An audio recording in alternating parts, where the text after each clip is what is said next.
अस्सलाम वालेकुम दोस्तों, मैं हूं आपका होस्ट अलमदार और आप देख रहे हैं शोशाद, जहां न्यूज़ सिर्फ हेडलाइंस ही नहीं होती बल्कि कल्चर, क्रिएटिविटी और कभी कभी प्योर वायरल का सिनेमा मिक्स होता है। आज की एपिसोड भी कुछ अलग ही नहीं बल्कि काफ़ी इंटरेस्टिंग है। कहीं पाकिस्तान की ट्रक आर्ट दुनिया के सूटकेसेस पर बनकर ट्रैवल की जा रही है, कहीं बिजली और कहीं QR कोड्स का सिस्टम डिजिटल फ्यूचर की तरफ जा रहा है, कहीं आइडेंटिटी कार्ड और सरनेम पर डिबेट चल रही है और कहीं मेट गाला 2026 रेड कार्पेट को एक लिविंग आर्ट म्यूजियम बनाया हुआ है। खैर, और बीच ही बीच में there lot of news that is obviously talking and progress के हवाले से बात हो रही है, इल्यूजन्स के हवाले से बात हो रही है। तो चलिए शुरू करते हैं आज का पहला episode. Truck art goes global, yes, suitcase से कल्चर तक का सफर। दोस्तों, कभी कभी पाकिस्तान की पहचान बॉर्डर से ही नहीं ब्रश स्ट्रोक से भी हो जाती हैं, और ट्रैवल करते करते जब उनके ब्रीफ केसेस उस तरह के बन जाते हैं तो दैट बिकम्स वेरी इंटरेस्टिंग। तो हम बात कर रहे हैं सोशल मीडिया पर वायरल होने वाला एक ब्यूटीफुल और पॉजिटिव मोमेंट, जहां एक फॉरेनर फीमेल टूरिस्ट ने पाकिस्तान का iconic truck art culture based suitcase obviously पर लाइव कैनवस बना दिया। वायरल वीडियोस और pictures were out there and जिसने भी देखी, everybody love the whole idea and the vibrant piece of art definitely एक आर्टिस्टिक अप्रोच में इंस्पायर्ड बाय पाकिस्तान की ट्रेडिशन ऑफ ट्रक आर्ट बन चुका है।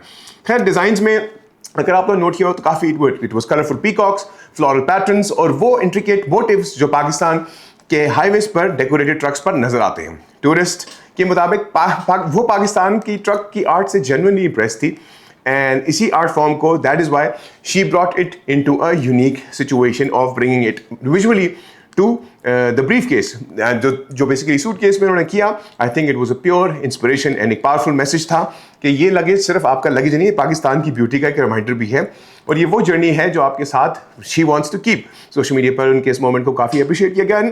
Obviously truck art has always been appealing to global, international, all of the people all across the globe. So keep up the great truck art and not to forget, let's see what comes next. Yes, PESCO QR revolution, bill payment या digital convenience।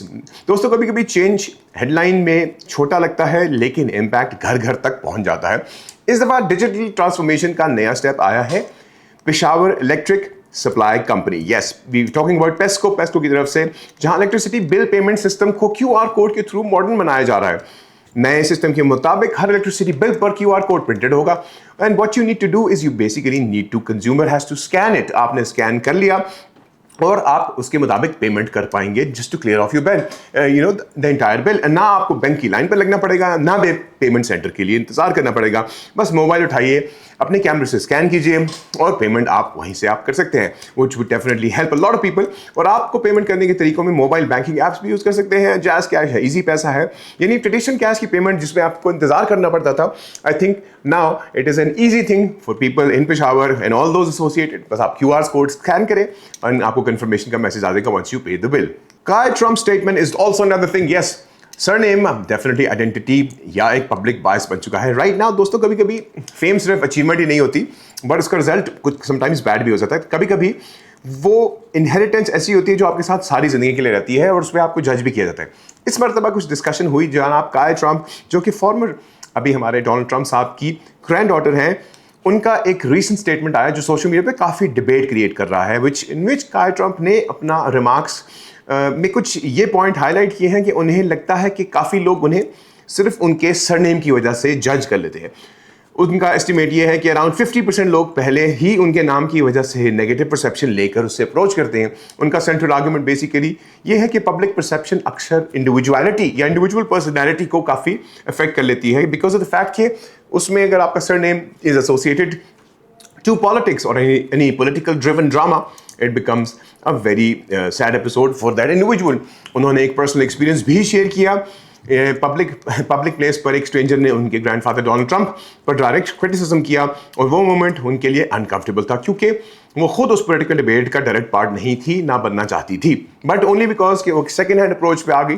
तो उनको लगता है कि इस statement के बाद एक ऑनलाइन डिस्कशन जो भी हो गई है, कुछ लोग ये डिबेट कर रहे हैं कि पब्लिक लाइफ को एक नेचुरल पार्ट, एटलीस्ट इस तरह की सिचुएशन में पब्लिक लाइफ का नेचुरल पार्ट में हो जाती है कभी कभी ऐसी सिचुएशंस, बट शी वांट्स कि उनकी आइडेंटिटी थोड़ी सी साइड पर हो। But it's like a big debate जो कि होती रहेगी, I think so, but I think everyone needs to cut some slack as well, because हर इंडिविजुअल की इंडिविजुअल आइडेंटिटी भी फोकस कर ले ज़्यादा बेहतर है रादर देन सरनेम पर। Well, Met Gala 2026 fashion is definitely art या फैशन का theatre. Yes, we talk about the Met Gala situation। दोस्तों, कभी कभी रेड कार्पेट सिर्फ फैशन शो ही नहीं होता, वो एक ट्रैवलिंग म्यूजियम भी बन जाता है जहां कपड़े भी बोलना शुरू हो जाते हैं और लुक्स भी स्टोरी सुनाने लगती हैं। इस दफ़ा मेट गाला 2026 पर फैशन इज़ आर्ट का ही थीम था और ऑनेस्टली नाइट ने कुछ ऐसे ही प्रूव किया कि they were very different outlooks and lot of different outfits out there, लेकिन वो वॉकिंग इंस्टॉलेशंस की तरह थी। कुछ बोरिंग सूट्स भी थे लेकिन जो कि काफ़ी चीज़ें कुछ स्टैंड आउट भी कर गई। Obviously lot of people got things notice. Heidi क्लम actually night की ह्यूमन स्कल्पचर बनकर आई। जहाँ बात कॉस्ट्यूम की और कमिटमेंट की हो तो हेडी क्लम अपनी लीग में परफेक्ट बैठी हुई थी and you know I think she did her part really really well. And उसके अलावा फैब्रिक्स को मार्बल से स्कल्प्ट किया हुआ था एंड ट्रांसफॉर्म किया हुआ था एंड लेटेक्स और स्पेंडेक्स से हाइपर डिटेलिंग इल्यूजन क्रिएट की गई थी। The complete transformation by obviously हमारे जो साइंस फिक्शन के जितने भी आर्टिस्ट होते हैं माइक मिनालो का ही रिजल्ट था।